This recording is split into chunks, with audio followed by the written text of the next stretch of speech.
ప్రతి మనిషి జీవితం వడ్డించిన విస్తరి కాదు. వాళ్ళలా మనం ఎందుకు ఎదగలేకపోయాము అని చాలామంది మనసులో సందేహం.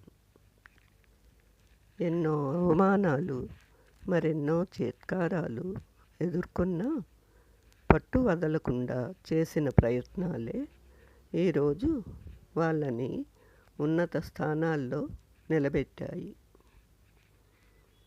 ప్రతి మనిషి జీవితంలో కష్టసుఖాలు సహజమే.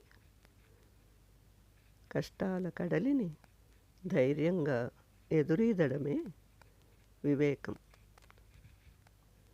మంచి జరిగితే సంతోషించడంలో తప్పులేదు. కానీ కష్టం కలిగినప్పుడు కృంగిపోతే, సమస్యను ఎదుర్కోలేక సతమతమైతే సమస్యకు పరిష్కారం దొరకదు.